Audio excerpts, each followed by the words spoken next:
Why is it that the Prime Minister ran an advertising campaign for the Urban Congestion Fund a year ago but still hasn't spent any money reducing urban congestion from this fund?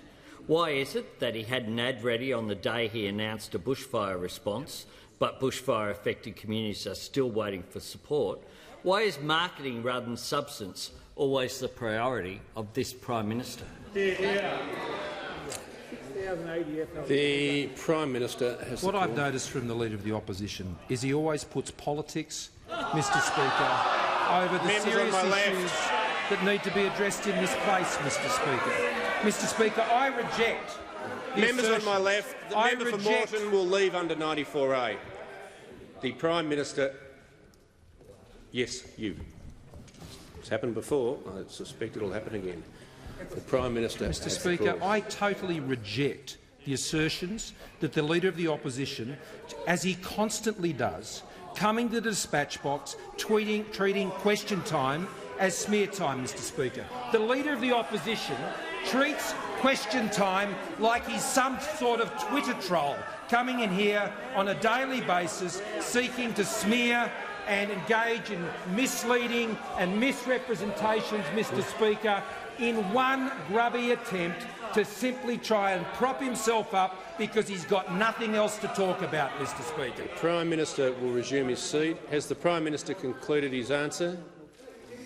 I'm just asking whether the Prime Minister has concluded his answer. I'm just no, that's okay. The Leader of the Opposition on a point of order. Yes, Mr Speaker. On relevance, the question was about the government's advertising campaign as opposed to the actual expenditure and action. Yes, the Prime Minister hasn't addressed it at all. Will resume his seat. As I've said before, when questions are specific, it makes the answer, or requires the answer to be much tighter. But when it has a personal element to it, I've made it clear that ministers and Prime Ministers are able to rebut that, and it'll be unfair to do that otherwise. If there's going to be a question that has a personal element to it, I've got, as I've said, I've got a choice. I can rule the question out of order, or I can allow the Minister and the Prime Minister to deal with that matter and have an opportunity to rebut it. That's the approach Speaker Andrew took, and I think that's the right one. So the Prime Minister is in order. Thank you, Mr Speaker. So I reject absolutely what the Leader of the Opposition put to this chamber when he came to his feet yet again, Mr Speaker. This is what the Leader of the Opposition constantly does. He thinks this place is some sort of game. He thinks that the issues that are happening outside of this place, somehow they fall deaf on his ears, Mr Speaker, as all he does is constantly focuses on the smear games of politics, Mr Speaker. He talks about advertising.